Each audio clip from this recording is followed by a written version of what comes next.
Buongiorno, buongiorno, ben ritrovati con Focus TG, tanta cronaca in questa edizione, ma andiamo subito in diretta a Venezia da Palazzo Balbi, dove sta parlando il numero uno degli alpini, il generale Sebastiano Favero, per la Dunata nazionale degli alpini che si svolgerà a Vicenza. Sentiamo cosa dice. In quinta elementare un ragazzo in storia arriva forse all'impero romano, e credo che sia qualcosa che è molto in là nel tempo. Di geografia non fanno niente, di quella che è l'educazione civica della struttura del nostro Stato non fanno niente. Io credo che questo non possa essere accettabile. Lei ha sottolineato in maniera decisa l'impegno da parte degli alpini nel rispetto di genere, anche alla luce delle polemiche che ci furono in seguito ai episodi di Rimini.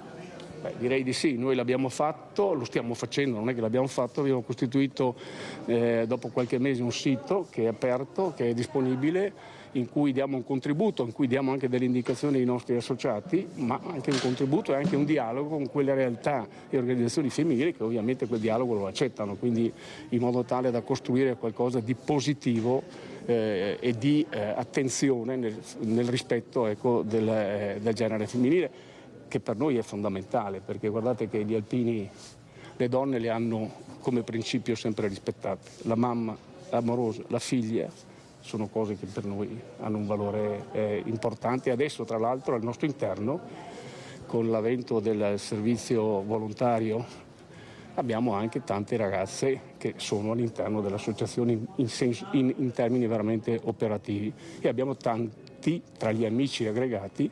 Direi che quasi il 50% sono donne, quindi su 80.000 sono 40.000. Grazie. Questo era il presidente dell'Associazione Nazionale Alpini Sebastiano Favero. Avremo tanti collegamenti oggi, vedremo cosa è successo a Castelfranco Veneto, la protesta di studenti per l'esclusione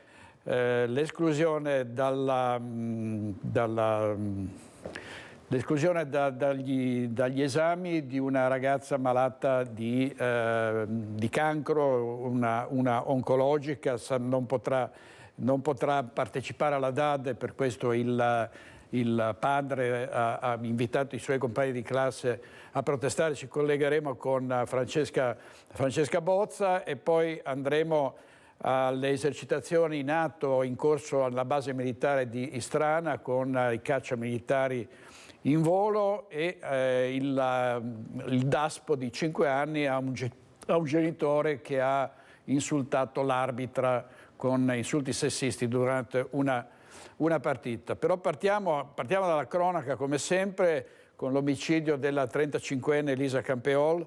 In aula la sorella dell'omicida reo confesso punta il dito contro gli operatori sociosanitari dell'ULSS 2. Se lo avessero seguito come dovevano, forse questa tragedia non sarebbe accaduta, ed è la storia tremenda di quel ragazzo che uccise Elisa Campeol, che stava prendendo il sole sul Greto del Piave senza nessun motivo. Fu un delitto atroce di cui si è parlato per molto tempo. Sentiamo. Mio fratello è stato abbandonato dai servizi sociosanitari. Se lo avessero seguito come dovevano, si sarebbero accorti che qualcosa non funzionava e forse questa tragedia non sarebbe mai accaduta. A dirlo in aula è stata la sorella di Fabrizio Biscaro, il 37enne a processo per la brutale uccisione nel giugno 2021 lungo il Piave, all'Isola dei Morti a Moriago, della barista 35enne di Pieve di Soligo Elisa Campeol. La sorella punta dunque il dito contro gli specialisti dell'ULSS 2, che avrebbero sottovalutato prima la situazione familiare in cui Biscaro sarebbe cresciuto, madre dipendente dall'alcol e padre violento, e poi il suo stato in seguito ai 3 tentativi di suicidio messi in atto dall'uomo. Dopo l'ultimo ricovero qualcosa si era rotto nel rapporto di fiducia con la professionista che lo seguiva, e da lì sarebbe stata una deriva. La difesa del 37enne ha chiesto che lo specialista che lo ha giudicato capace di intendere e di volere venga ricusato, ma l'istanza è stata respinta. In aula anche i genitori della giovane donna accoltellata con 30 fendenti. Prendiamo dei farmaci per dormire, ha raccontato la mamma. Andare avanti però è difficile. Viviamo nella casa di Elisa, ci sembra che lei ci sia ancora. E continua a stupire il padre di Giulia Cecchettin, Gino Cecchettin, dopo il discorso ai funerali della figlia nella basilica, nella chiesa di Padova, dove si sono svolte le esequie, un discorso intenso, coraggioso, apprezzato da molti, che sarà letto nelle scuole, è stato anche da Fabio Fazio, e stamane ha incontrato il sindaco Martello e gli assessori per ringraziarli dell'aiuto che ha ricevuto in questo mese di grande sofferenza. A un mese dalla morte di Giulia Cecchettin, il Papa Gino si è recato nel municipio di Vigonovo per esprimere la sua gratitudine verso chi l'ha aiutato in questo periodo, dimostrando la sua vicinanza. Presenti, oltre al sindaco, i dipendenti comunali, gli assessori e i consiglieri. È stato significativo per il nostro gruppo comunale di collaboratori poter sentire proprio anche dalla voce di Gino un ringraziamento per tutto quello che il nostro territorio ha fin qui espresso, e di conseguenza proprio con i dipendenti del nostro comune trasferire appunto anche a loro questa gratitudine. Un appoggio, quello dell'amministrazione, a 360 gradi, che continuerà perché, ha detto il sindaco, ci siamo assunti tutti un impegno. È partito qualcosa di nuovo che dovremo sapere interpretare e assecondare, quindi è stato molto gradito in qualche modo questo segno anche di riconoscenza da parte della famiglia, e per noi è un impegno in più.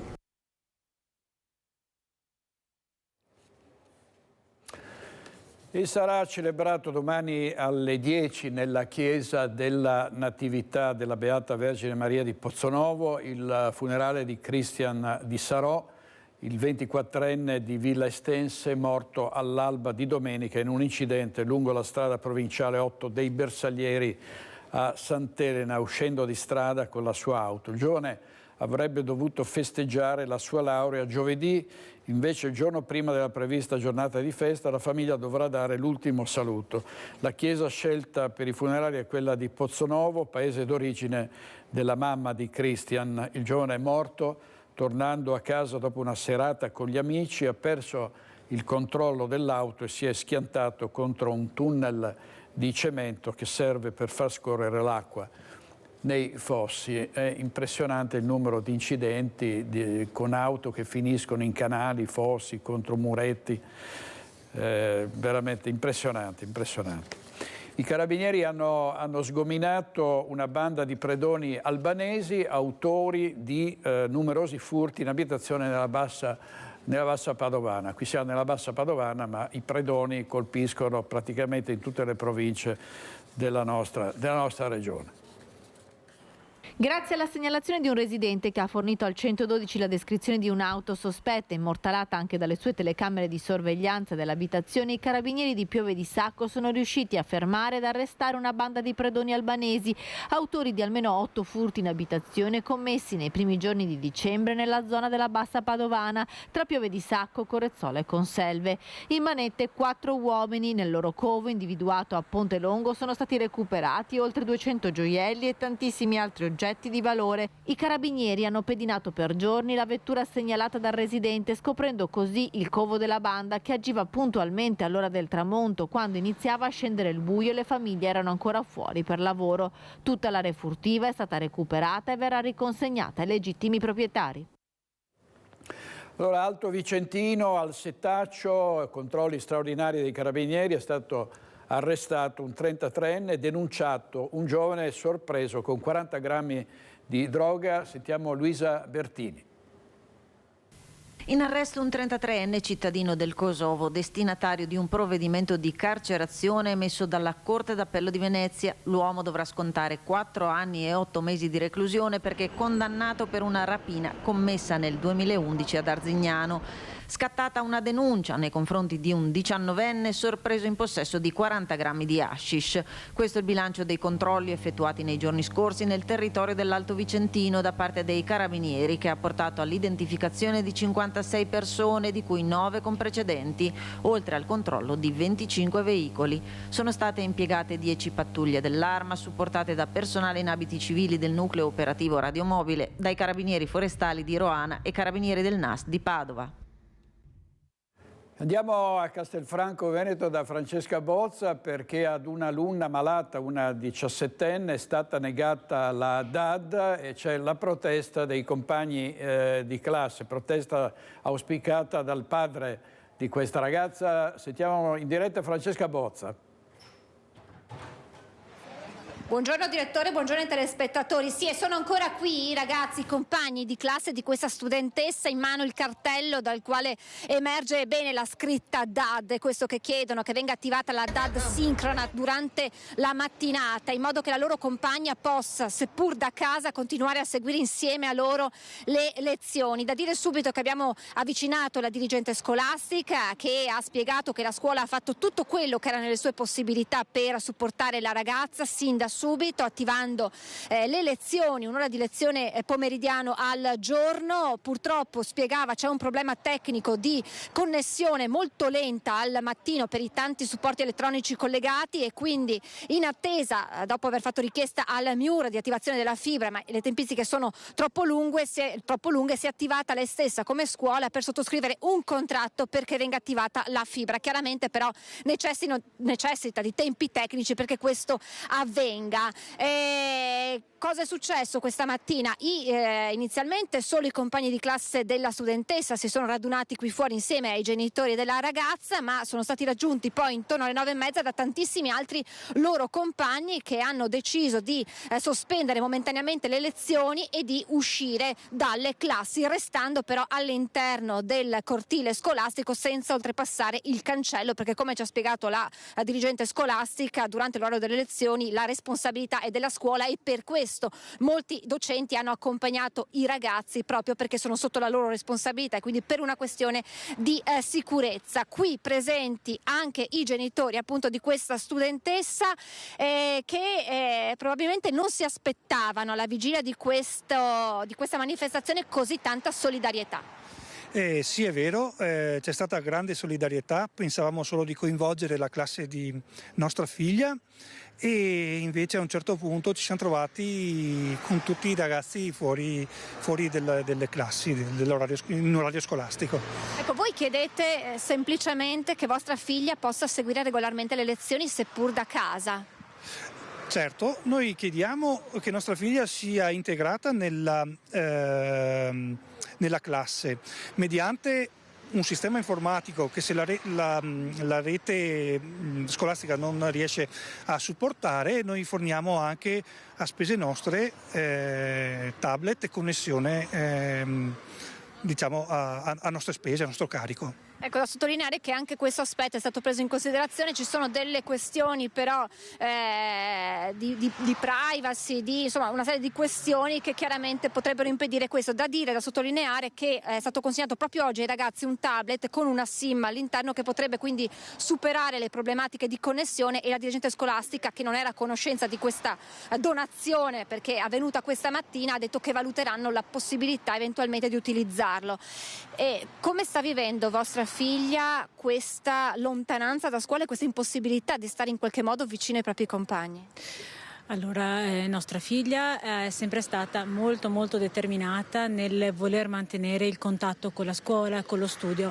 Lei passa il suo tempo libero a sistemare gli appunti dei suoi compagni, passa tutte le lezioni, fa gli esercizi, a lei piace moltissimo. Lei questa scuola l'ha scelta quando era veramente piccola, in seconda elementare credo, e l'ha sempre vissuta nella pienezza e quindi lei vive molto bene questo contatto e confronto continuo con i suoi compagni, ma allo stesso tempo è frustrante, faticoso da sopportare il fatto di non poter essere fisicamente ma anche virtualmente con loro in classe, quindi essere a casa la mattina a copiare gli appunti che loro prendono il giorno prima e non poter essere lì. Quindi sicuramente questa possibilità di connessione sarebbe per lei importantissima, così sicuramente anche la fatica nella malattia sicuramente sarebbe affrontata molto molto meglio.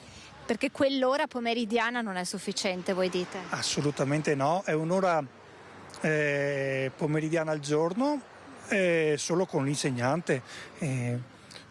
Ha bisogno del contatto umano e del contatto dei compagni di classe, non solo scolastico. Non è un problema di solo formazione, è un problema di inclusione. È un problema, grazie, vi ringrazio. Diceva la ragazza che è qui presente, prima l'abbiamo avvicinata, che questa DAD servirebbe certo per stare al passo con le lezioni, ma anche, ha detto, per sentirmi meno diversa in un momento così difficile. Un'ultima notazione: i ragazzi che prima erano qui presenti anche delle altre classi hanno già detto ai genitori: noi siamo pronti a ritornare qui fuori a manifestare appena, in modo che possa essere attivata quanto prima la DAD per questa nostra compagna di scuola. Da Castelfranco è tutto, la linea può tornare allo studio. Grazie molte Francesca. Molti si saranno chiesti come mai i genitori non abbiano voluto farsi inquadrare, probabilmente legato appunto a una questione di privacy dovuta a una malattia, quindi è giusto tenere la riservatezza, giustissima la loro protesta. C'è anche la questione di cui si è parlato proprio in questi giorni, di una legge che garantisce l'oblio per gli oncologici, cioè una volta che qualcuno è malato bisogna che poi scompaia da tutti, da qualsiasi tipo di piattaforma, questo riferimento alla malattia, che può ovviamente avere conseguenze sul piano professionale e quotidiano. Andiamo ancora sulla cronaca nera. C'è stata una serie di furti ai supermercati e ai centri commerciali nel Vicentino. La polizia ha identificato gli autori. Serie di furti tra supermercati e centri commerciali. In zona Laghi, un 42enne cittadino del Marocco, regolare con le norme di soggiorno per gli stranieri, è stato sorpreso da un addetto antitaccheggio con merce varia che non aveva pagato. In attesa dell'arrivo della polizia aveva cercato di rimuovere con le mani nude i dispositivi antitaccheggio di alcune bottiglie di liquori. Non riuscendoci, aveva preso un carrello mettendo all'interno una decina di bottiglie di alcolici, tranciando i dispositivi antifurto con un coltellino multiuso. L'uomo con precedenti è stato bloccato dagli agenti, che hanno anche accertato che all'interno dello zaino aveva già riposto alcune confezioni di cioccolatini e altre bottiglie di superalcolici, il tutto per un valore di oltre 250 euro. L'area furtiva è stata riconsegnata al direttore del supermercato e il coltello sequestrato. L'uomo è stato denunciato per furto e nei suoi confronti è scattato un avviso orale. Sempre ieri la volante della questura è intervenuta anche presso un altro noto centro commerciale di Vicenza, dove una guardia giurata addetta al servizio di antitaccheggio stava trattenendo sul posto l'autore di un furto consumato da poco. Gli agenti della Polizia di Stato hanno identificato un cittadino nigeriano di 44 anni, in Italia senza fissa dimora, che aveva fatto scattare l'allarme una volta oltrepassate le casse. L'uomo aveva regolarmente acquistato alcuni alcolici, mentre il giubbotto che indossava, del valore di circa 50 euro, risultava ancora con la placca antitaccheggio e non pagato. La merce rubata è stata restituita al proprietario dai poliziotti. L'uomo con precedenti è stato denunciato per furto. Andiamo subito in diretta alla base militare di Istrana, perché è in corso una importante esercitazione della NATO. Sentiamo Lucio Zanato. A te Lucio. Buongiorno direttore, buongiorno ai telespettatori di Rete Veneta. Potremo partire con una frase tipica dei latini che tu conoscerai molto bene: si vis pacem parabellum, cioè se vuoi vivere in pace preparati alla guerra, ed è in fondo questo il senso dell'esercitazione che oggi, da questa settimana ma anche la settimana precedente, preparata addirittura quasi un anno prima, si sta portando avanti con al centro Istrana. Sono con il colonnello, il comandante Emanuele Chiadroni, che comanda questa base. Grande soddisfazione ma anche grande impegno. Grande soddisfazione il fatto che la NATO abbia scelto il 51esimo Stormo per ospitare gli assetti stranieri che partecipano all'esercitazione della NATO qui da noi, i turchi con gli F4 e gli americani con gli F16, per noi è grandissima soddisfazione. Ecco, lei è un operativo, questa è una base che è diventata operativa, 8 minuti per andare in volo, però direttore, devi sapere che questo comandante ha fatto la Libia, ha fatto l'Afghanistan, qualche ricordo? Sì, la nostra preparazione è alla base del nostro lavoro e tanti ricordi della mia vita operativa passata tra l'altro qui a Estrana. Io ero operativo qui con la MX e operare in ambienti non familiari, prima di tutto lontani dalle famiglie, in luoghi se volete anche un po' disagiati e esprimere capacità operative con i nostri assetti militari richiede dentro una preparazione, uno, mentale, due, una preparazione professionale non indifferente. Io ricordo che sono state delle esperienze personali, di accrescimento personale, proprio perché in quei luoghi ti interfacci con realtà diverse da te, dai tuoi uomini, quindi spesso in ambienti internazionali, dove ci si confronta, dove si cerca di capire come possiamo ottimizzare anche la collaborazione tra le varie nazioni, e sono quegli ambienti dove a volte si stanno delle amicizie che poi rimangono nel tempo. Ecco, però qui, tornando a questa esercitazione, l'importanza è la sinergia, in questo caso con i turchi e gli americani, ma è una sinergia che la NATO ricerca costantemente proprio per evitare che qualcuno da qualche altra parte abbia delle strane idee e che veda che qui insomma si è tutti compatti, tutti precisi, un po' stile testuggine romana. Sicuramente possiamo usare un altro termine, è quella deterrenza. La NATO effettua esercitazioni costantemente durante l'anno proprio per mostrare quanto di buono facciamo noi in un contesto internazionale, dove operando con sistemi tecnologicamente avanzati ma diversi riusciamo a affinare quelle che sono le tattiche, quelle che sono le procedure che ci permettono di svolgere delle missioni in ambienti complessi, il che non è così facile come sembra. Quindi l'esercitazione è sicuramente alla base della nostra preparazione. La NATO sfrutta questo per mostrare appunto la nostra forza e, se volete, anche la deterrenza, e bene che ci sia, ci devono essere, perché abbiamo visto negli ultimi anni, quando c'è da muovere in maniera veloce assetti perché succede qualcosa in giro per il mondo, se non si è preparati purtroppo si rischia di stare indietro e di fare passi falsi. Ecco, giusto per intenderci, tutto riferito a quello che sta succedendo nella zona orientale in Ucraina, tanto per essere chiari, tradotto diciamo per tutti noi. Altra cosa importante, due notizie velocissime. La prima, non lo sapevamo, però Istrana sta coprendo, sta difendendo sostanzialmente da sola gran parte dell'Italia e anche della Slovenia. Sì, oramai da 2 mesi e per i prossimi 6 mesi il 51esimo Stormo sarà l'unico ente dell'aeronautica militare responsabile della sorveglianza e difesa dello spazio aereo dell'Italia a nord di Roma e Slovenia. Questo perché la base di Grosseto, con la quale ci alterniamo di solito, in questo momento è chiusa la pista primaria per dei lavori di manutenzione, e quindi hanno delegato a noi per i prossimi 6 mesi questo importante impegno e responsabilità, ovvero la sorveglianza e la difesa dei nostri cieli. Pensa, direttore, sono oltre 1000 persone che sono sostanzialmente operativi per garantire questa copertura H24. Se arriva qualcosa o qualcuno sopra i nostri cieli, parte tutto da Istrana. Confermo, come dicevo prima, una grandissima responsabilità. E anche un po' di stress. Un po' di stress perché quando succede qualcosa di non pianificato bisogna essere pronti a reagire per garantire sempre questo output operativo. Adattarsi, improvvisare e raggiungere lo scopo. Sì, dietro c'è molta preparazione e molto addestramento. L'addestramento è la base di tutto. Ci permette di correre ai ripari quando le cose non vanno esattamente come Ultimissima cosa, perché abbiamo il tempo poi, giusto per essere operativo, il comandante deve prendere il volo. Adesso non so che aereo prenda, ma insomma, dietro di noi una MX che tra un po' diventerà veramente un vero pezzo da museo come questo. Sì, la MX che la Forza Armata ha preso in dotazione dal 1989, nel 2024 sarà messo a terra definitivamente e terminerà la sua vita operativa in aeronautica militare. Sarà molto probabilmente prima dell'estate. Adesso ovviamente le superiori autorità stanno valutando quando effettuare la cerimonia di chiusura. È stato un onore per noi avere l'MX in forza al 51esimo Stormo. Io personalmente l'ho volato durante la mia carriera operativa e merita sicuramente un riconoscimento per quanto ha fatto questa macchina per l'Italia in generale, soprattutto nei contesti internazionali. Adesso si metterà davanti a che cloche. adesso vado a volare una Mix.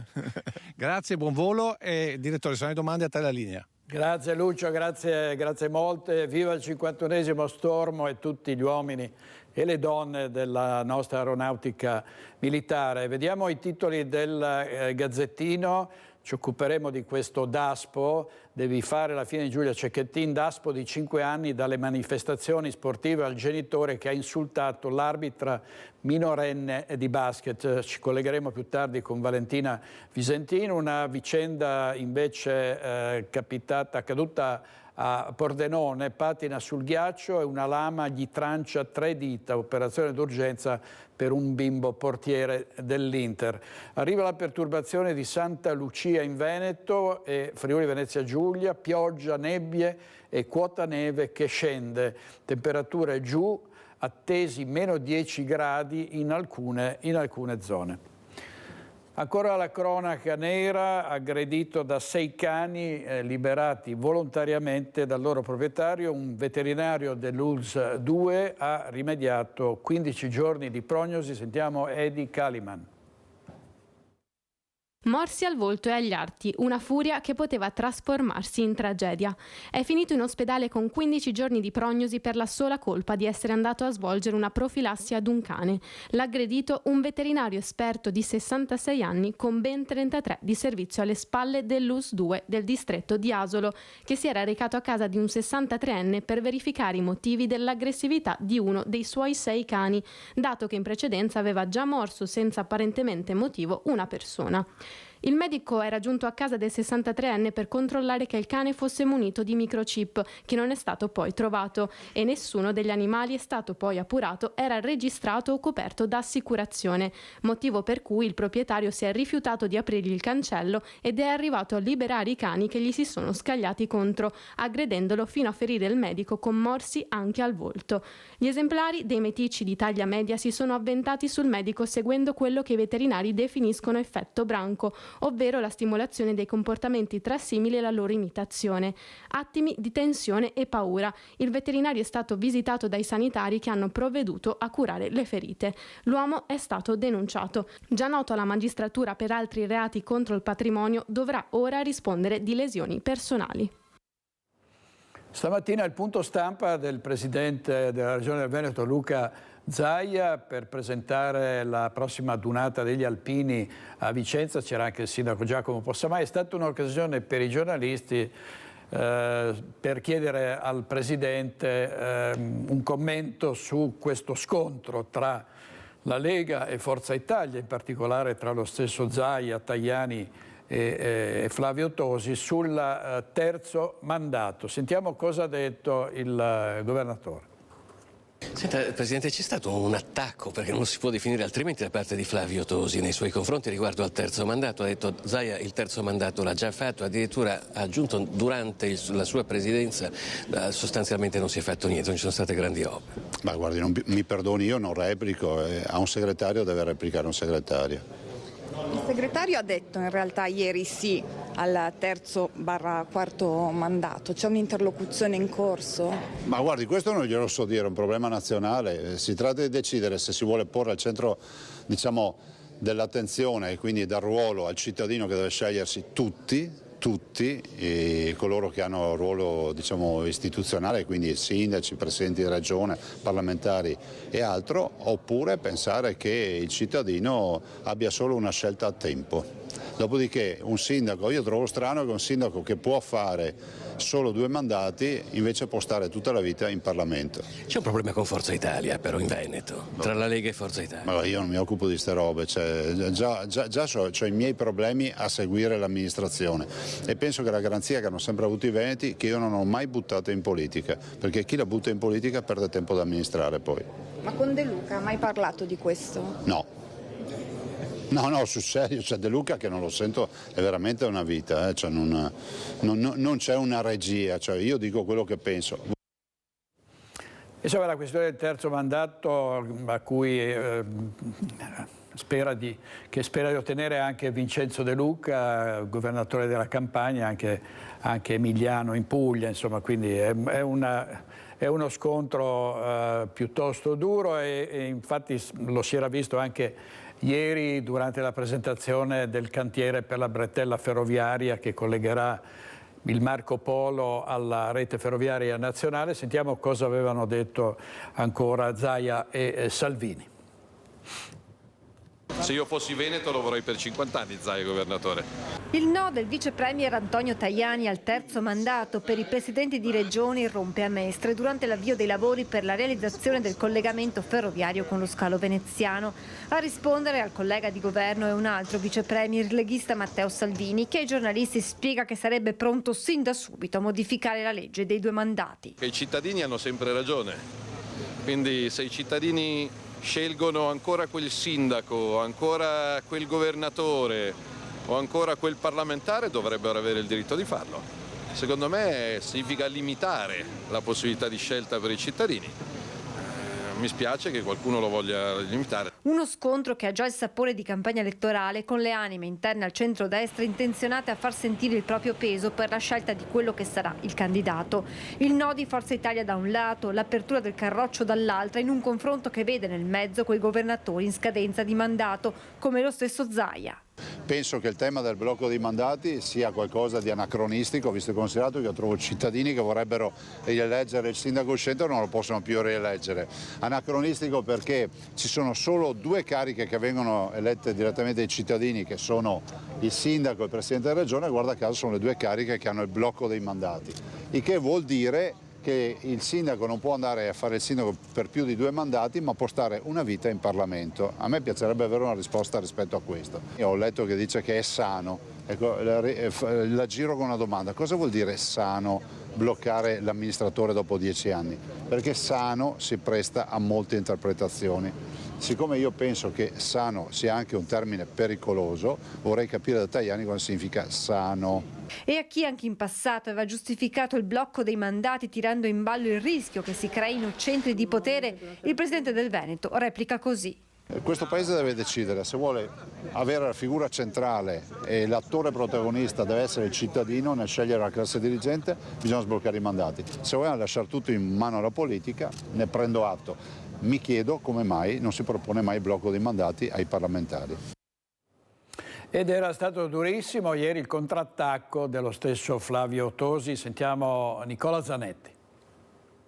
Zaia governa dal 2010 ma vorrebbe farlo per sempre. Arriva puntuale come una sciabolata la nota durissima di Flavio Tosi dopo le parole del governatore poche ore prima a Tessera. Che ormai sia un campo di battaglia tra il coordinatore regionale di Forza Italia e la Lega, soprattutto il numero 1 di Palazzo Balbi, è chiaro da tempo. Attacco frontale da mesi sulla sanità veneta e poi il saccheggio di esponenti del Carroccio che potrebbe a breve anche destabilizzare la giunta regionale. Quella giunta che Zaia guida da 13 anni. Definisce anacronistico il limite ai mandati ai presidenti di regione fissato dalle leggi statali, attacca Tosi, ma gli ricordo che è stata proprio la Regione Veneto nel 2012, con lui presidente, a fissare il limite dei 2 mandati per gli assessori regionali. Pertanto Zaia, da questo punto di vista, non mi sembra un campione di coerenza. È contro il tetto dei mandati se lo dice la legge nazionale, a favore del tetto se invece è la legge regionale varata da lui a fissarlo per gli assessori. Ma non è finita. Forse Zaia lo ha dimenticato, continua Tosi, ma è presidente regionale dal 2010, quindi di fatto è già al 3° mandato, il prossimo che lui agogna sarebbe il 4. È da 13 anni che guida il Veneto, in termini di grandi opere pubbliche non ha fatto granché, è vero. Il Passante, la Pedemontana e tutti i nuovi grandi ospedali non si devono certo a lui, quindi comprendo che potrebbe non essersi reso conto del tempo trascorso. Un j'accuse durissimo che si chiude così. È singolare che pur di ottenere ciò che vuole, cioè governare per 20 anni, Zaia sia lei con la sinistra e quindi faccia asse con i presidenti della Campania De Luca, della Puglia Emiliano e dell'Emilia Romagna Bonaccini. Questo la dice lunga. Dal PD Veneto però i vertici regionali fanno capire da tempo che la musica in Veneto è diversa sul tema del limite ai mandati. Già nel giugno scorso le parole del segretario Dem Andrea Martella erano state molto chiare. Troppo spesso, spiegava, si assiste a uno strapotere dei governatori. Troppo spesso le giunte diventano luoghi di ratifica e i consigli regionali perdono il ruolo che dovrebbero avere. Per questo, aveva chiuso Martella, il limite dei 2 mandati per le cariche che elette direttamente dai cittadini esercitano un potere esecutivo resta indispensabile. Se una patria ha bisogno del salvatore, è perduta. E questo è il commento del nostro caporedattore centrale Nicola Zanetti. Ieri sera ne abbiamo parlato ovviamente dello scontro tra Zaia e Tosi. Sentiamo cosa ha detto uno dei molti ospiti, Riccardo Barbisan, che è assessore a bilancio del comune di Treviso per la Lega. Sentiamo. 10 anni fa volevi fare tu il presidente della Regione Veneto e il tuo partito, Matteo Salvini, all'epoca decise di no e diede la possibilità a Zaia di fare quello che era il secondo mandato quando sono entrato io in Regione la 10ª legislatura. Patrizia Visinella, la moglie di Tosi, no? Sì, cioè, neanche di Verona, poi tra l'altro di Castelfranco, quindi tutto questo attaccamento alle comunità locali e tutta questa prosopopea, io ritengo che lasci il tempo che trova e ritengo che sia figlia del desiderio di qualcuno di farla pagare perché il tuo sogno nel cassetto non si è riuscito a realizzare. Ma se facciamo politica così, ragazzi, facciamo poca strada. Giusto, come diceva Padrin, giusto fare un discorso scevro da ogni personalismo, asettico, qua non ci sono i pro Zaia, i contro Zaia. Io sinceramente non vedo scandalo, tanto che si sta ragionando serenissimamente di dare la possibilità ai sindaci sotto i 15.000 abitanti di continuare a governare la propria comunità anche per il terzo mandato.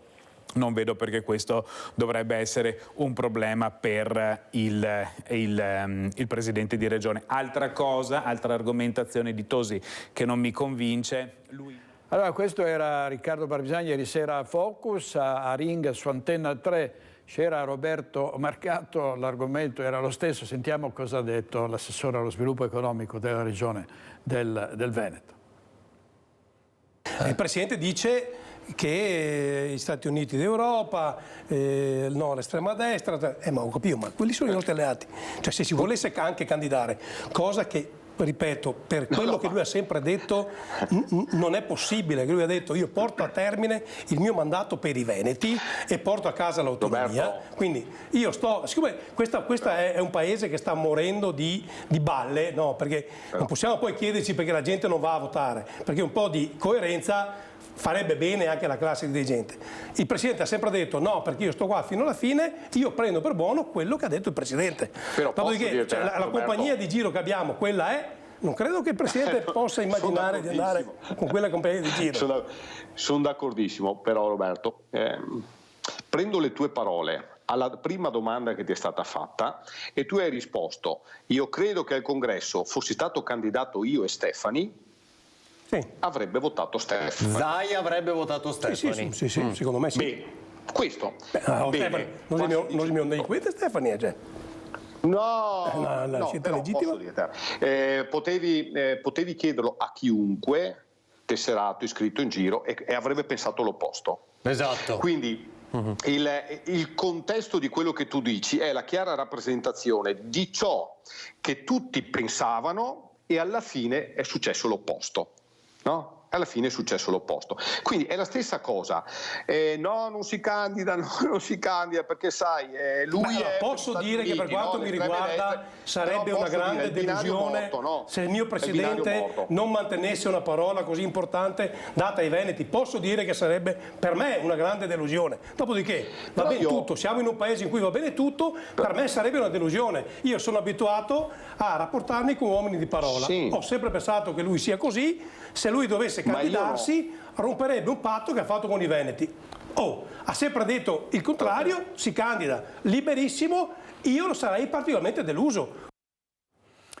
E questi erano Roberto Marcato e Fabrizio Boron, ospiti ieri sera a Ring di Ferdinando Avarino. Intanto crescono gli ascolti e la potenza, la forza del gruppo Media Nord-Est alle nostre 4 reti, e cioè Antenna 3, Rete Veneta, Tele Nord-Est e Tele 4 a Trieste. Si è aggiunta una quinta importantissima emittente del Friuli Venezia Giulia, TV12 Udinese TV. Lo ha annunciato ieri l'amministratore unico del nostro network, l'ingegner Filippo Iannacopoulos. Sentiamo.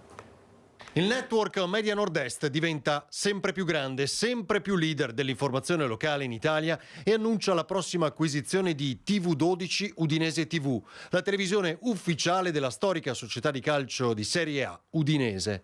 Una nuova zampata del leone che consolida la leadership assoluta a Nord-Est e nel paese del gruppo di televisioni regionali già numero 1 per ascolti, con oltre 1 milione di telespettatori ogni giorno.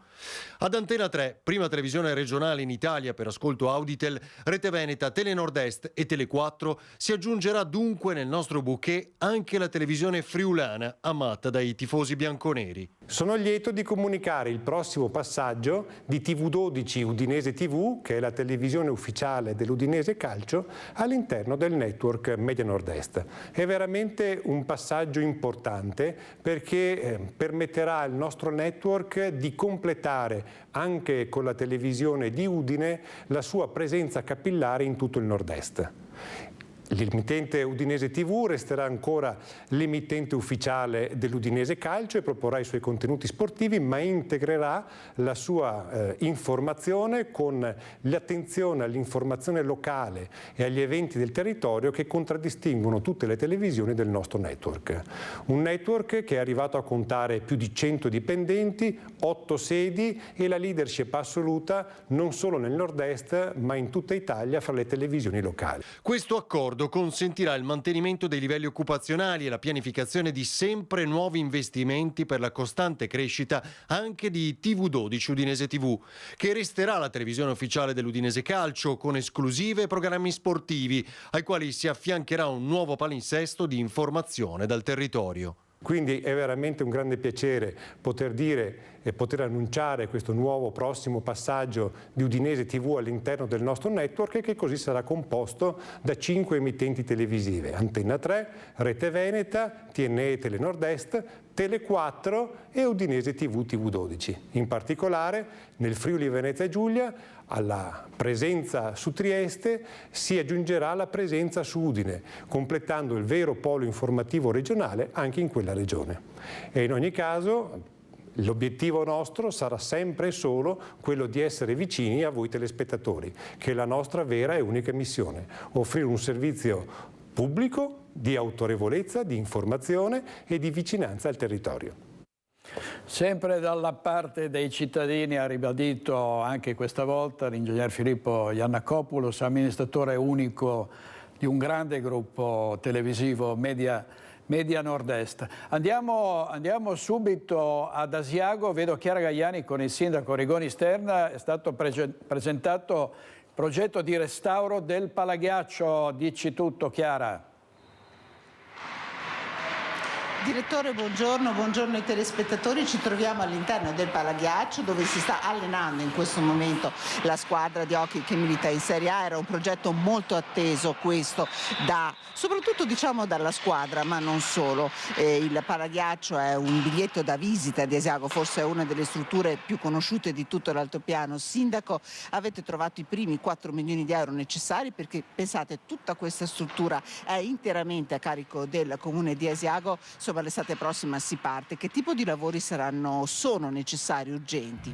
Ma noi abbiamo dovuto pensare di ristrutturare questo impianto quando l'Asiago è stato ammesso ad una lega internazionale molto importante. Pensiamo che la settimana scorsa ha giocato nella capitale austriaca contro il Vienna, quindi si tratta di un importante riposizionamento del nostro hockey che appartiene alla storia sportiva di Asiago, di tutto l'altopiano. Abbiamo formato atleti che poi hanno avuto modo di cimentarsi nei più grandi campionati europei, e abbiamo voluto fare queste attività di progettazione per la ristrutturazione dello stadio proprio perché c'era bisogno di adeguare questo impianto anche ai nuovi standard dell'impiantistica del ghiaccio, perché qui dentro non si allena soltanto l'hockey, ma si allenano anche i pattinatori dell'artistico, del pattinaggio di velocità, e quindi è una realtà importante che dà una risposta non soltanto in chiave sportiva ma anche in chiave sociale, tenuto conto del fatto che sono centinaia i ragazzini che qui si formano fisicamente, ma anche apprendendo un modello educativo che è quello di essere appartenente ad una squadra che detta le regole, e quindi i nostri ragazzi crescono, come si suol dire, con la schiena dritta, perché in questa è una grande scuola di vita, una grande scuola anche di educazione e di formazione. Per questo dovevamo investire qui dentro per sistemare questo tetto che ha bisogno di un intervento importante, per fare un nuovo impianto di condizionamento dell'aria, per aumentare i posti a sedere e per fare nuovi spogliatoi. Ecco, si parte proprio dal tetto, direttore, un tetto in legno, anche insomma una struttura di tipo ingegneristico piuttosto innovativa per l'epoca in cui è stata fatta, che però ha necessità subito di un intervento. Quale sarà l'intervento che verrà fatto sul tetto, sindaco? Ma noi prevediamo lo smontaggio di quasi tutto il tetto, perché bisogna sistemare tutta la parte lignea sottostante che è imbibita di acqua, di umidità, perché la condensa qui si è fermata nel sottotetto. E per questo motivo, parallelamente alla sostituzione di tutto il legno sottostante, dovremo attivare un impianto di condizionamento dell'aria per evitare che l'umidità prodotta dal ghiaccio possa ammalorare ulteriormente il legno. Quindi è un intervento molto tecnico che richiederà anche molto tempo, perché noi prevediamo di tenere chiuso lo stadio 4 mesi almeno, ma che metterà in sicurezza l'impianto per i prossimi 40 anni e lo renderà sicuramente più accogliente, perché questo impianto di condizionamento dell'aria sarà per la prima volta un impianto di riscaldamento, e in modo tale che il pubblico potrà finalmente godere di uno spettacolo come quello dell'hockey con le temperature molto meno rigide, ovvero un po' più miti rispetto a quelle attuali, perché qui dentro fa molto freddo. Questo ve lo posso garantire anch'io, anche se insomma dai, c'è un po' di sole qui ad Asiago. Chiuderei con un'ultima domanda: si parte in estate, sindaco? Sì, attendiamo la conclusione del campionato dell'hockey e verso marzo-aprile i lavori dovrebbero iniziare per concludersi alla fine dell'estate, cioè tra settembre ed ottobre. Ecco, bene, allora io ringrazio il sindaco di Asiago, Roberto Rigoni Stern, per essere stato con noi, ringrazio anche il collega Renzo Rigoni per la collaborazione tecnica, e dal Palazzetto dello Sport di Asiago, dal Palaghiaccio di Asiago, restituisco la linea allo studio. Grazie molte a Chiara Gaiani e al sindaco Roberto Rigoni Stern. Asiago è una splendida località turistica, tanta neve, gli impianti che funzionano, insomma tanta gente anche durante il ponte della Immacolata. Andiamo a Bassano del Grappa, perché continua la guerra delle antenne, la protesta dei residenti contro le antenne della telefonia mobile. Ci dice tutto Alex Giuliano. A te, Alex. Un mercoledì mattina come tanti altri a Bassano, già, perché continuano le installazioni delle antenne di telefonia. Siamo in quartiere Merlo, all'altezza di strada del Brolo, e questa mattina i residenti si sono svegliati con gli operai al lavoro, come potete vedere alle mie spalle.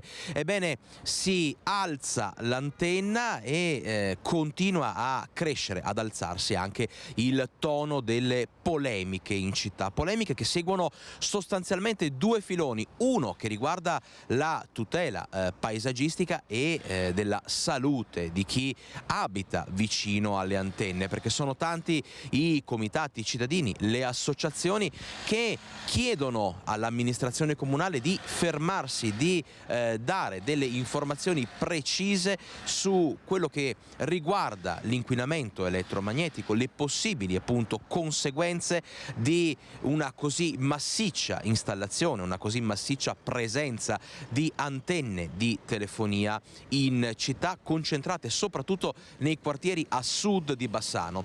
E poi c'è il filone politico, ovvero il filone di chi lamenta, e sono tanti in questo caso i cittadini, uno scarso dialogo, una scarsa cooperazione, poco coordinamento fra chi governa la città e chi abita in città. E così anche oggi la cronaca cittadina ci porta ad aggiungere una X, un puntino in più sulla mappa della città, una nuova antenna che va sicuramente a impattare a livello paesaggistico e non solo, fra pro e contro. Quello che è certo è che la polemica continua. Grazie ad Alex Giuliano. Oggi in regia Renato Capoi, Andrea Basso e Nadia Brazzo. Andiamo avanti, restiamo nell'Alto Vicentino, e ancora un braccio di ferro legale tra il comune di San Zenone degli Ezzelini e la regione del Veneto per le opere di compensazione per il passaggio della Pedemontana. Il sindaco Marin si appella anche ai consiglieri regionali dicendo: inserite l'opera nel prossimo bilancio regionale. Sentiamo. Se la Regione non dovesse dare segnali e non mettere a disposizione risorse, noi siamo pronti logicamente per andare avanti con quella che può essere una causa risarcitoria e anche interessare la Corte dei Conti. Non ha intenzione di fermarsi, tantomeno di aspettare il comune di San Zenone degli Ezzelini. Se non arriveranno i finanziamenti dalla Regione per le opere di compensazione per il passaggio della strada pedemontana, il sindaco Marin è pronto a continuare il braccio di ferro legale con la Regione Veneto. Dopo la sentenza del Consiglio di Stato dello scorso giugno, che ha visto confermare gli accordi del 2012 obbligando la Regione alla sistemazione della viabilità del centro di San Zenone, convocata da Palazzo Balbi la conferenza dei servizi e approvata le linee programmatiche dell'opera, ma i finanziamenti sembrano essere ancora un'opzione e non una certezza. L'assessore De Berti ci ha ricevuti sempre con il suo modo, purtroppo nei nostri confronti, e ci ha detto chiaramente, nuovamente, che la Regione ha fatto quello che doveva fare, cioè convocare la conferenza dei servizi. Il loro compito è a posto perché per le risorse poi si vedrà, e si vedrà anche se dovranno essere altri a pagare oltre alla Regione, perché nell'accordo c'è anche la provincia, Veneto Strade, eccetera. Ci sono anche altri interlocutori per quanto riguarda l'accordo. Si vedrà, sarebbe stata questa la risposta della Regione Veneto, a cui è seguita una diffida da parte del Comune. Abbiamo risposto subito di nuovo con una nuova diffida, perché abbiamo detto alla Regione: basta, le sentenze sono chiare, mettete queste risorse a disposizione del nostro Comune e facciamo le opere. Diffida a cui la Regione ha risposto. La Regione poi attraverso gli uffici ci ha risposto dicendo che loro hanno fatto quello che la sentenza diceva, cioè convocare la conferenza dei servizi, e per quanto riguarda le opere si vedrà nel momento in cui le amministrazioni competenti riterranno opportuno. Ma arrivare dalla Regione non solo una risposta, ma anche un nuovo ricorso al TAR per delucidazioni sulla sentenza, un batteri-batti verbale e legale che porta a un impasse, ma il Comune di San Zenone non ci sta e si appella ai consiglieri regionali. Da sindaco ho scritto a tutti i consiglieri regionali: da domani inizia l'approvazione del bilancio in Regione, affinché facciano sentire la voce del Comune di San Zenone e la nostra voce in Consiglio regionale per mettere a disposizione quelle che sono le risorse per le nostre opere. E a sostegno del Comune di San Zenone diversi esponenti della politica, tra questi Andrea Zanoni, consigliere regionale del Partito Democratico. I soldi, se si vuole, per fare le opere che chiede San Zenone degli Ezzelini ci sono, ma non solo. È la stessa Corte dei Conti che dice che le opere complementari devono essere fatte per mettere in sicurezza tutto il traffico che va e viene dalla superstrada pedemontana veneta. La Regione avrebbe i fondi per rispettare l'accordo sulla superstrada pedemontana.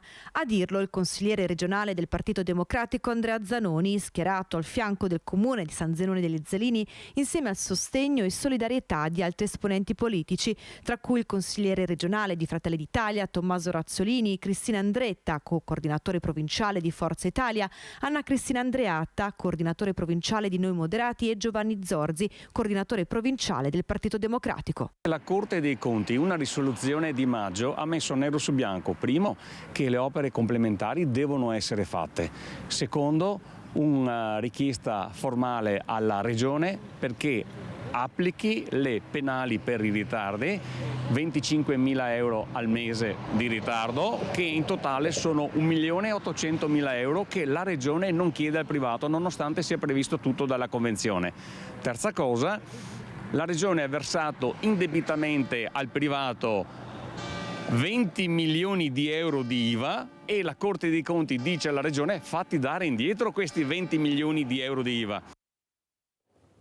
E quindi lo scontro sulla pedemontana continua. Intanto vediamo un Ponte dell'Immacolata da incubo per la Val Brenta, e la Valsugana ormai è un problema. E qui c'è il solito discorso della lotta tra coloro che vogliono le infrastrutture e coloro che non le vogliono, come anche per le antenne della telefonia, no? C'è la questione dei NIMBY, not in my backyard, cioè vogliono che siano fatte le antenne ma non nel loro giardino di casa. E anche per le strade, cioè quando ci sono intasamenti, traffico, il problema è che mancano le arterie adeguate a un'intensità del traffico che soprattutto durante le feste diventa insopportabile.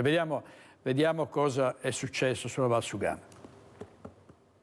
Il ponte dell'Immacolata ha portato enormi ricadute per il turismo sia nel Bassanese che in altopiano, ma ha portato enormi ricadute anche per la viabilità della Val Brenta, dove la statale 47 ha ancora una volta dimostrato di non essere più adeguata alle esigenze del traffico. Un weekend con un traffico molto sostenuto e che ha aggravato una situazione nota in comune di Val Brenta, sia in statale che lungo la provinciale. È un traffico che è diventato consistente sin dalla giornata di giovedì, ovviamente in virtù e in vista del ponte dell'8, che è diventato insostenibile nella mattinata dell'8, ma con rallentamenti significativi non solo in territorio veneto ma anche in territorio trentino. La statale è andata in tilt fino a Grigno e pure i paesi della destra Brenta, a partire dal collo di bottiglia di Sarson, hanno pagato lo scotto di un lungo fine settimana di traffico selvaggio. I volumi di traffico sono estremamente consistenti per la portata di questa strada e ogni piccola strozzatura, rallentamento, l'uscita da un ponte a 4 corsie per l'entrata a 2 corsie oppure un semaforo producono evidentemente dei rallentamenti importanti.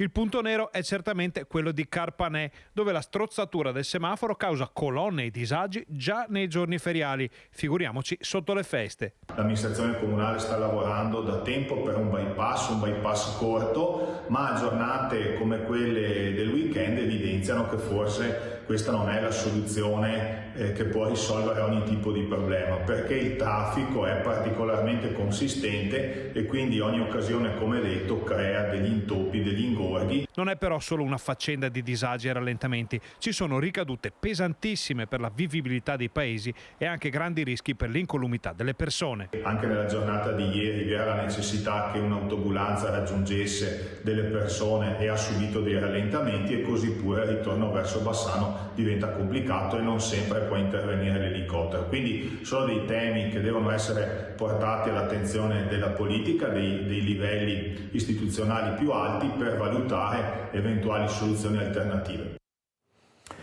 Quale sarà il prossimo teatro di Bassano? Potrebbe essere un redivivo Astra, così almeno pare possa essere da una relazione interna dell'amministrazione Pavan, e ci rivela tutto il nostro segugio Ferdinando Garavello. Sentiamo. Bassano ha bisogno di un teatro. Su questo non ci piove, anche perché il comune spende ogni anno 55.000 euro per l'affitto degli spazi privati per attività varie. A oggi, infatti, gli spazi teatrali in città, per quanto riguarda il pubblico, si riducono a 632 posti del Teatro all'Aperto al Castello e a 99 posti della chiesa di San Bonaventura, attualmente in ristrutturazione. Per quanto concerne invece il privato, ci sono i 440 posti del Teatro Remondini e i 600 della Sala da Ponte. Niente di lontanamente simile a quello di cui avrebbe necessità ora Bassano, con il suo immenso bacino di utenti e la sua storia culturale. Motivo per cui tornano alla ribalta le proposte già viste negli ultimi 20 anni. Viste e parcheggiate, viene da dire, in garage per vari motivi, come l'ex Polo Santa Chiara e il Park Le Piazze, di cui si è parlato a più riprese fra l'inizio degli anni 2000 e l'epoca Poletto. Proposte che sono contenute in una relazione da 40.000 euro affidata dall'amministrazione Pavan a uno studio specializzato. Anzi, sarebbero contenute, perché si tratta di indiscrezioni che finora, se non fuori microfono, nessuno dell'amministrazione ha mai confermato. Ma nessuno le ha mai smentite, e allora le prendiamo per buone, come prendiamo per buono il fatto che la relazione boccerebbe definitivamente l'Astra come a teatro cittadino. Peccato che un'altra relazione contenga invece alcuni punti decisamente contrari a questa strada. Eccola qui. Si tratta della relazione inerente al quadro esigenziale per il futuro di Bassano, fatta redarre dall'amministrazione Pavan agli uffici comunali. 15 pagine che ripercorrono le alterne fortune dell'Astra e i possibili scenari futuri, con alcuni punti fermi. Ad esempio il fatto che i vincoli molto stretti che gravano sull'edificio di Viale dei Martiri limitino ogni sviluppo a una sola destinazione teatrale. E gli uffici avvertono: una riflessione sul futuro dell'edificio deve prendere in considerazione la salvaguardia e un futuro assetto dell'area particolarmente delicata su cui insiste. E poi 2 righe che chiudono virtualmente i giochi. Il Teatro Astra, dicono gli uffici, somma tutte le caratteristiche. Quali? Quelle di una casa del teatro e dello spettacolo, per raccogliere l'eredità immensa di questi ambiti a Bassano e rilanciarli per il futuro. E quindi che si fa? E quindi che si fa, dice Ferdinando Garavello, restiamo nel Bassanese perché la consigliera regionale Luisetto si chiede dove siano finite le firme raccolte proprio nel Bassanese contro la sanità locale in crisi, e cioè le liste d'attesa e la fuga dei medici. Sentiamo Alex Giuliano. Liste d'attesa infinite e una sanità pubblica che vira sempre più verso il privato. Ma non solo, i problemi dell'ULSS riguardano anche il fattore organizzativo e gestionale. Dopo il duro affondo in tal senso del senatore PD Andrea Crisanti, anche la consigliera regionale Chiara Luisetto incalza proprio la regione sul tema sanità e sulle sue criticità. Partiamo dalle liste d'attesa.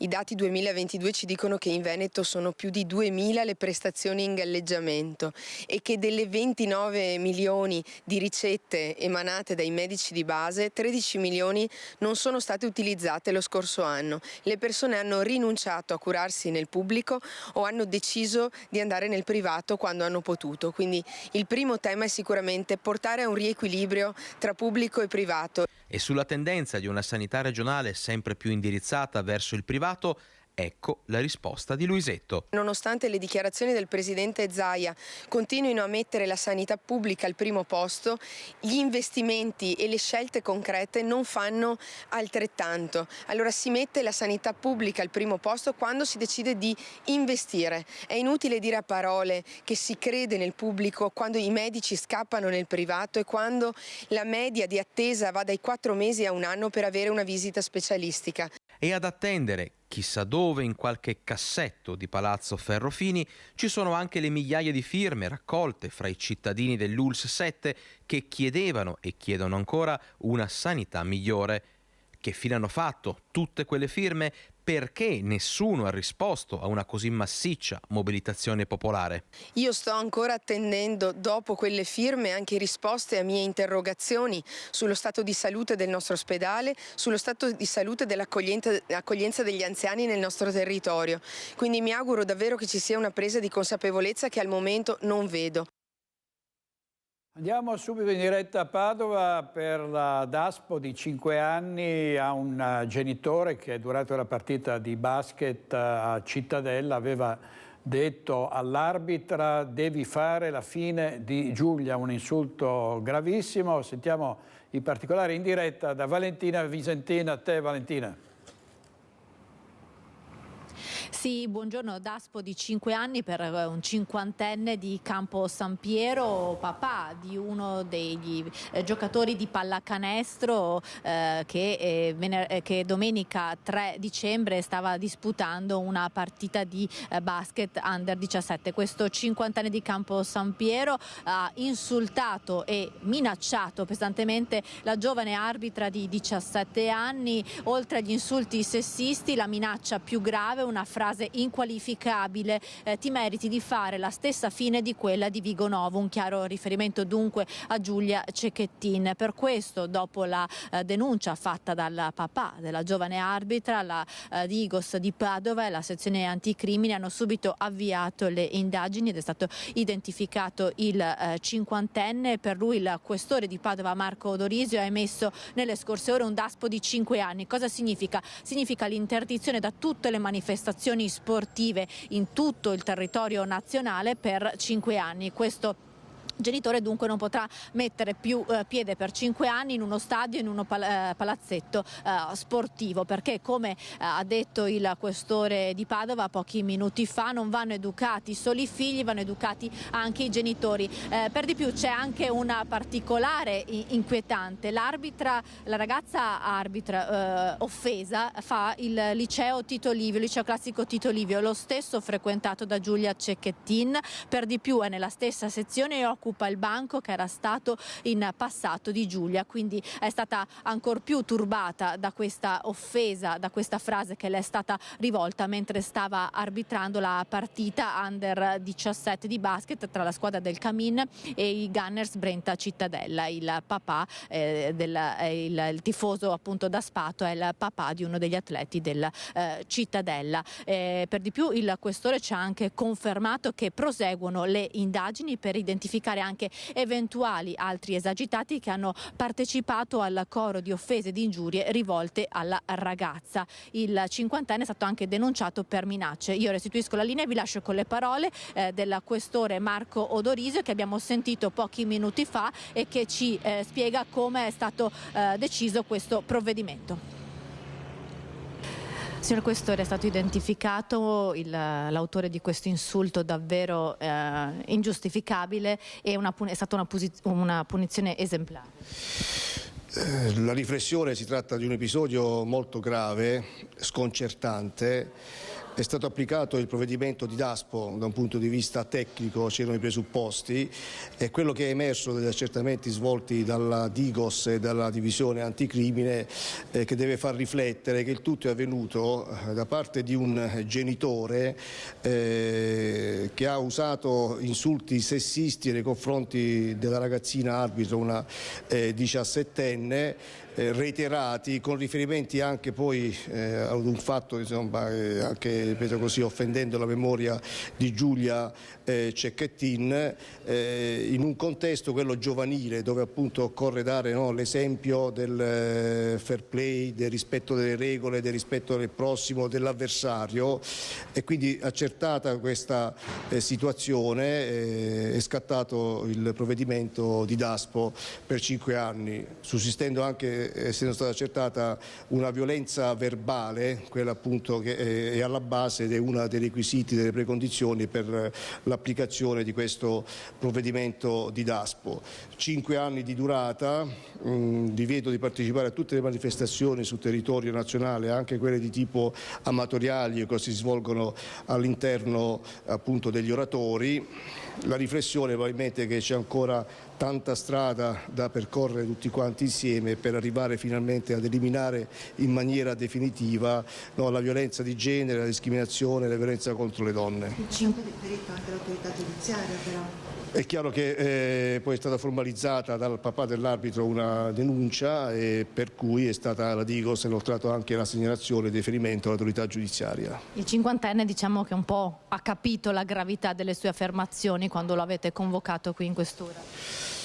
Sì, sicuramente senza entrare nell'aspetto emozionale o soggettivo, però ripeto, la riflessione è che il tutto è avvenuto da parte di un genitore in un contesto giovanile, di sport, di rispetto delle regole, e la riflessione è proprio questa. Quindi va bene sì educare i genitori, i giovani, i ragazzi, ma credo che bisogna fare anche tanto per educare i genitori e gli adulti.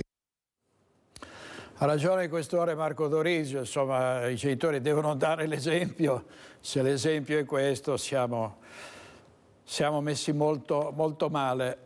Riprenderemo dopo la pubblicità con delle aziende nel bellunese che sono state sanzionate dall'Ispettorato sul lavoro per carenza nelle misure di sicurezza. Pubblicità tra pochissimo.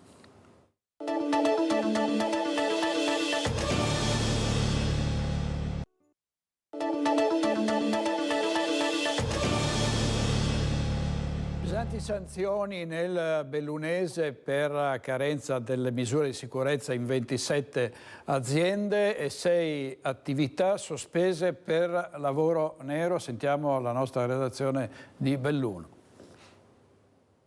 Edilizia, commercio, agricoltura e studi professionali sono i settori interessati dall'attività ispettiva svolta nelle ultime settimane dai carabinieri del nucleo Ispettorato del Lavoro di Belluno, che hanno operato con la collaborazione dei militari del comando provinciale e del personale dell'Ispettorato territoriale del lavoro di Belluno.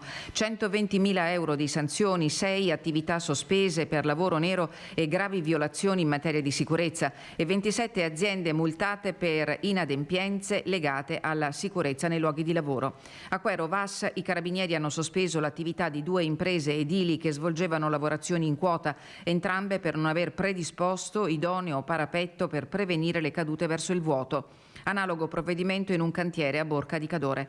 In agricoltura, durante i controlli eseguiti in concomitanza con le lavorazioni di potatura e legatura delle viti, sono state elevate maxi sanzioni a carico di cittadini italiani che svolgevano lavorazioni di taglio in corrispondenza di incroci con la viabilità agro-silvo-pastorale. Nella fattispecie, il datore di lavoro stava impiegando 4 lavoratori privi di contratto su un totale di 10 presenti. I controlli estesi hanno riscontrato diffuse violazioni nei settori commerciali e professionali, omesso aggiornamento del documento di valutazione dei rischi, omessa sorveglianza sanitaria, mancata formazione dei lavoratori, mancata nomina e formazione del preposto, mancata vigilanza sul corretto utilizzo dei dispositivi di protezione individuale. Numerose anche le inottemperanze rilevate dai carabinieri in materia giuslavoristica, oltre che di igiene e sicurezza nei luoghi di lavoro. Continua un'inchiesta giornalistica del giornale della Verità sul veneziano Luca Casarini. Vediamo il titolo del giornale: i migranti Casarini e quella sponda della diocesi per incassare 125.000 euro. L'ex No Global nel 2020 trasborda dalla danese Maersk Etienne 27 migranti dietro compenso e il bonifico passa dalla Chiesa. Questo è Luca Casarini. Vediamo anche il passaggio dal mercato tutelato al mercato libero per gas ed energia elettrica, dal sindacato pensionati CISL, consigli agli anziani anche per evitare spiacevoli sorprese. Sentiamo Francesca Bozza. 10 gennaio e 30 aprile 2024 sono le 2 date da ricordare per il passaggio dal mercato tutelato al mercato libero, rispettivamente per gas ed energia elettrica. Al momento sono ancora 9 milioni gli italiani che non hanno scelto, di questi la metà rientra nella categoria vulnerabili per la quale è prevista una deroga. Tutti gli altri invece sono chiamati a scegliere il proprio gestore. Per chi non lo farà entro i termini previsti, per quanto riguarda il gas ci sarà una proposta placet. Rimangono con lo stesso fornitore. La bolletta sarà con i costi fissi, rimarranno gli stessi di prima, quindi che equivale a metà bolletta. La rimanenza andrà a mercato libero e sarà l'offerta che farà il proprio fornitore. Se gli va bene quella proposta, ok, altrimenti può decidere di cambiare. Diverso quanto accadrà da fine aprile per l'energia elettrica. Gli utenti che non hanno deciso a chi rivolgersi nel mercato libero, i propri nominativi verranno messi all'asta, quindi ci saranno i fornitori che presenteranno delle proposte, verranno messi all'asta e verrà aggiudicato a uno qualsiasi dei fornitori. Delineate le linee nelle quali gli utenti potranno muoversi, dalla CISL alcuni consigli soprattutto per i più anziani. Non fidatevi delle proposte eclatanti, cioè metà della bolletta è fatta comunque di costi fissi e l'energia tutti la comprano e quello è il prezzo più o meno, insomma. La proposta che noi facciamo è di rivolgervi a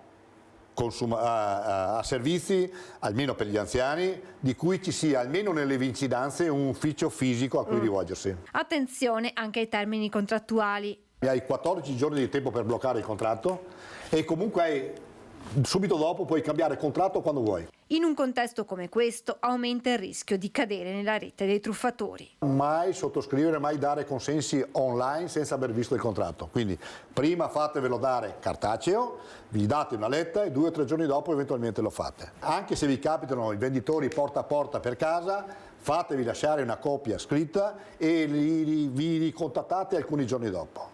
Se non ve la lasciano vuol dire che c'è già qualcosa da nascondere prima. Quella peggiore è il porta a porta, dove ci sono venditori senza scrupoli che arrivano e che quando tenti di mettono il piede in mezzo alla porta e se tu non riesci a documentare la violenza non puoi neanche fare nulla e quindi hanno perfino paura quando suona alla porta di aprire.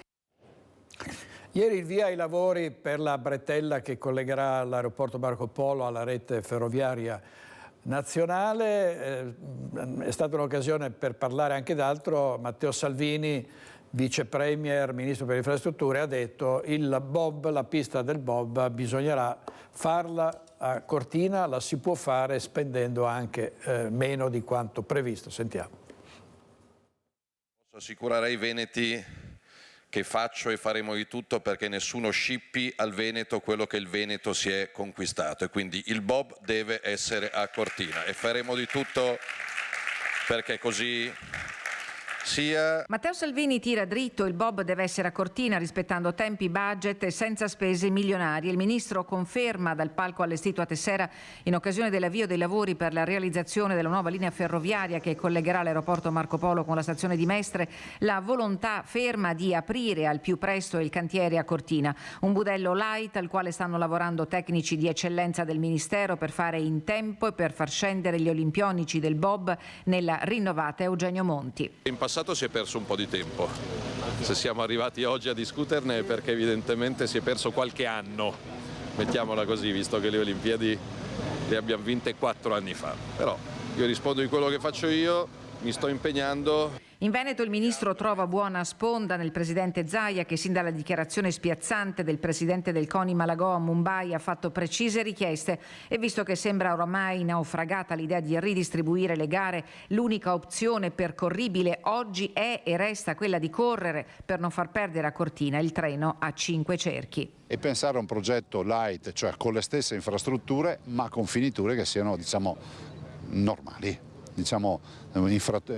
Finiture assolutamente dignitose ma non sfarzose, ecco, diciamo così. E mentre governo e regione premono sull'acceleratore olimpico, le associazioni ambientaliste dell'arco alpino sono scese di nuovo in campo con una lettera inviata al presidente del CIO Thomas Bach. La battaglia, scrivono, ha assunto toni esclusivamente politici in un clima di confusione, approssimazione, cambi di idee continui. Lo sport non c'entra più niente, affermano, auspicando che la scelta ricada su uno degli impianti già disponibili presenti all'estero. Il verdetto è in capo al Comitato Olimpico. Nei prossimi mesi abbiamo di fronte 2 strade, non Milano-Cortina. Sì o no? CIO ci ha già dato l'ok per il progetto olimpico, io mi occupo solo di rispettare i tempi e di non spendere troppi soldi. La trasmissione Report di Sigfrido Ranucci ha accusato l'onorevole del Partito Democratico Alessandro Zanna di essere titolare di una società che incassa soldi dalla organizzazione del Pride Village di Padova. Zanna ha respinto le accuse dicendo: lo faccio a titolo gratuito. Ribadisco che non ho mai percepito alcun guadagno dalla manifestazione, che sono orgoglioso di aver fondato e che ha un importante valore sociale. I documenti lo attestano e sono pubblici. L'onorevole del PD Alessandro Zanna risponde con un post su Facebook al servizio di inchiesta di Report che lo accusa di conflitto di interessi in quanto titolare di una società, la Be Proud SRL, che incassa i guadagni, oltre €1 milione, della manifestazione Pride Village che si svolge ogni estate in fiera a Padova, con eventi e incontri dedicati alla difesa dei diritti della comunità LGBTQIA di cui Zan è paladino. Il deputato padovano respinge ogni accusa e, come fatto ai microfoni di Report a cui non si è sottratto, sottolinea in una dichiarazione su Facebook di essersi sempre messo a disposizione come volontario e a titolo gratuito, come confermano le dichiarazioni obbligatorie annuali alla Camera dei Deputati, aggiunge Zan, che spiega come la società serva solo ad organizzare il Pride Village e gli incassi vengono ogni anno utilizzati per la realizzazione della manifestazione stessa. Per l'onorevole PD, firmatario del famoso disegno di legge contro l'omotransfobia che porta il suo nome, non ci sarebbe dunque nessun conflitto di interesse. Zan ribadisce di aver solo prestato il nome per la società, per spirito di servizio e non per i guadagni. Sento dire spesso che bravi quelli di Report, giornalismo di inchiesta, loro sì che hanno il coraggio, loro sì che hanno gli attributi, loro hanno i soldi del canone per pagare le eventuali e molte querele per diffamazione. Pagano le querele per diffamazione, spesso milionarie, con i soldi degli abbonati alla RAI. Noi paghiamo lautamente la RAI con il canone, che non hanno le televisioni private, quindi molto coraggio, molta determinazione, molte inchieste, ma noi dobbiamo stare molto più attenti perché dobbiamo pagare noi con i soldi della pubblicità. Allora vediamo adesso il taglio del nastro per il nuovo studentato di via Torino a Mestre, con questa apertura Ca' Foscari ha raggiunto in pochi anni i 1000 posti letto per studenti. Il quartiere universitario di Mestre intanto non è ancora finito. Vediamo. Dopo i 650 posti letto dello studentato di Santa Marta e i 229 di San Giobbe, con l'apertura del nuovo edificio da 142 posti letto nel campus di via Torino a Mestre, Ca' Foscari ha raggiunto in pochi anni l'obiettivo dei 1000 posti letto per studenti universitari. Questo risponde proprio a un progetto internazionale, come in tutte le università, di campus, ma anziché essere un campus circondato e costruito, delimitato, è un campus che va da via Torino a tutta la città di Venezia. Quindi è un campus naturale, direi, in mezzo ai beni culturali. Ca' Foscari ha anche annunciato che continuerà a fare della residenzialità studentesca uno dei suoi principali obiettivi. Il prossimo progetto riguarda l'ex caserma Pepe al Lido. Per i prossimi 25 anni la gestione del nuovo edificio di Mestre è stata affidata all'ESU, l'azienda regionale per il diritto allo studio universitario di Venezia. È necessario implementare l'offerta di posti letto per studenti e fare di Venezia una città campus, una città universitaria dove si può esprimere il diritto allo studio e la vita universitaria. L'università sta letteralmente rivoluzionando questa parte di Mestre, dove peraltro si vedono altri cantieri, sempre più occupata da edifici in stile moderno, ognuno contrassegnato da una lettera dell'alfabeto greco, in quello che sta quasi assumendo l'aspetto di un piccolo quartiere. Lo studentato richiede un approccio funzionale a comprendere quelli che sono i bisogni degli studenti, perché sono gli studenti i protagonisti, quindi deve essere una cosa leggera, lieve, simpatica. È Filippo Dini, il nuovo direttore artistico dell'ente Teatro Stabile del Veneto, presentato ieri al Verdi di Padova, curerà i cartelloni dei teatri di Padova, Venezia e Treviso. Sentiamo cosa ha detto anche il presidente del Teatro Stabile, Beltotto. La grande sfida è quello che il palcoscenico ritorni ad essere ispiratore di bellezza. In bellezza intendo anche comunità, intendo avere un rapporto diretto con il pubblico che viene, che sono di fatto i nostri committenti, sono i nostri, le persone alle quali noi ci rivolgiamo per portarli in un sogno. Noi questo facciamo di mestiere. Parte così la sfida del nuovo direttore artistico della Fondazione Teatro Stabile del Veneto, Teatro Nazionale, Filippo Dini. Un ruolo importante è quello del regista ed attore genovese che vuole per sua missione un teatro popolare che arrivi alla gente. La gente vuole andare a teatro. Il teatro non può essere ripetuto in nessuna forma, con nessuno strumento tecnologico. Si può vivere solo, è un'esperienza live, che si vive di solito al buio, in un luogo chiuso e si assiste alla magia. Non può, ed è così da centinaia, migliaia di anni. È una necessità umana il teatro di prosa, come l'arte in genere. Le persone hanno desiderio, ma io lo sperimento facendo lo spettacolo tutte le sere, le persone sono tantissime, sempre di più, hanno desiderio di perdersi nella magia di qualcosa che avviene lì, in quel momento, soltanto per loro. Salutato con entusiasmo, in molti videomessaggi dei colleghi, Filippo Dini è stato scelto tra molti candidati. Perché era il progetto che ci ha convinto maggiormente. Gli altri erano tutti di altissimo livello, devo dire, ma quello di Filippo aveva un qualcosa in più, probabilmente Filippo stesso. Cultura e impresa insieme in un territorio, quello veneto, che cerca di raccontarsi anche grazie alle sue bellezze.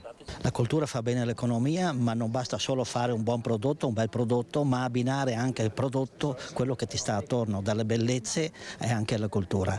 Al giorno d'oggi il consumatore è molto, direi, non dico delicato, ma vuole contenuti. Il contenuto non è solo il materiale che tu fai, o il vestito, o ma da dove proviene, le bellezze che ci stanno attorno. Noi è anni che siamo impegnati proprio nel dire e nel promuovere tutto quello che sta attorno alla tua impresa. Commento di Mario Pozza, presidente di Union Camere del Veneto. Andiamo in pubblicità 2 minuti e torniamo subito. Grazie, state con noi.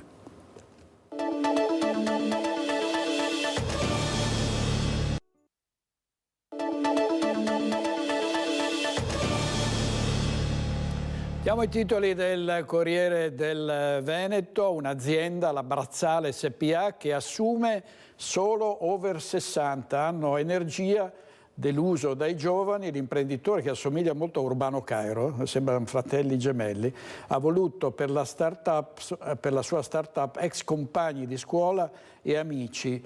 Ma che beneficenza, ha detto, sono bravi. È morto l'anziano professore adottato dai suoi ex allievi, l'ultima notte, mano nella mano, una bella storia che riguarda questo docente. L'attivista cacciata da Venezia, mi sono calata dal ponte di Rialto, ecco perché. Vediamo la quinta edizione della Youth League 2023, la più grande manifestazione sportiva giovanile di karate. A Jesolo oltre 4.000 gli atleti iscritti e provenienti da tutto il mondo nel weekend appena trascorso. 4.135 atleti iscritti provenienti da 81 paesi in rappresentanza di tutti i 5 continenti. 802 coach tecnici che accompagnano questi ragazzi che hanno un'età compresa tra i 12 e i 21 anni. Termina con numeri da record la quinta edizione della Youth League Venice 2023, la manifestazione sportiva di karate giovanile più grande di sempre. Il Palazzo del Turismo di Jesolo è diventato per 4 giorni il tappeto più grande del mondo ad accogliere i giovani atleti. Quinta tappa del circuito mondiale della Coppa del Mondo, perché la Youth League in realtà è la Coppa del Mondo giovanile, che si sviluppa durante tutto l'anno solare in 5 sedi diverse, sotto l'egida della World Karate Federation, e l'ultimo appuntamento, ormai da 5 anni, si svolge qui a Jesolo. La manifestazione è organizzata dalla World Karate Federation e dalla Federazione Italiana Judo, Lotta, Karate e Arti Marziali, riconosciuta dal Comitato Olimpico Italiano, anche se il karate non sarà presente come disciplina alle prossime Olimpiadi, ma sarà protagonista nel 2026 con i propri giovani atleti in Senegal. Edizione quella del 2023 che guarda già al prossimo anno. È un test di prova per il prossimo anno dove la Federazione Italiana insieme alla World Karate Federation è fiera di ospitare il primo campionato del mondo in assoluto organizzato in terra italiana, in questa splendida location che dà la possibilità a una gestione gara veramente ottimale. Si avvicina a grandi passi il Natale, la festa dell'Immacolata è stata soprattutto durante il ponte un collaudo del clima natalizio e soprattutto per quanto riguarda gli acquisti, i commercianti soddisfatti, e ovviamente a Natale si prevedono grandi abbuffate, almeno molti prevedono abbuffate natalizie, e ovviamente stanno già girando molte ricette. Sentiamone una di Roberto Astuni, vediamo. A dicembre, complici le numerose festività, si intensifica anche l'appuntamento dei bassanesi con pranzi, cene e ristoranti vari.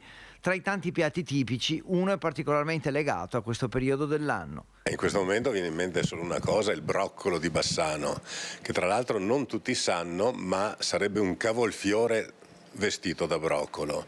Perché il broccolo di Bassano? Perché è un alimento importante, ma soprattutto pensiamo che vada adesso, quindi da dicembre, con il broccolo quello precoce, poi c'è quello classico fino ad arrivare a quello tardivo, quindi ha una durata molto molto lunga. E spiegate le ragioni per cui il broccolo è il re della tavola in questo periodo natalizio, diventa ovvio cercare di capire come possa essere cucinato. Si lavora in tanti modi, chi lo declina veramente oggi in tante maniere diverse, però diciamo che la ricetta, quella classica, sarebbe il broccolo con le acciughe. A questo punto manca solo la ricetta, che è legata alla tradizione bassanese. Si prende il broccolo di Bassano, si tolgono le foglie, non si buttano via, perché sappiamo che del broccolo si mangia di solito il frutto, no? Il fiore, quindi lo si fa bollire, questo fiore bello bianco, mentre le foglie si toglie la parte, quella più coriacea, quella bianca, si tiene la parte verde.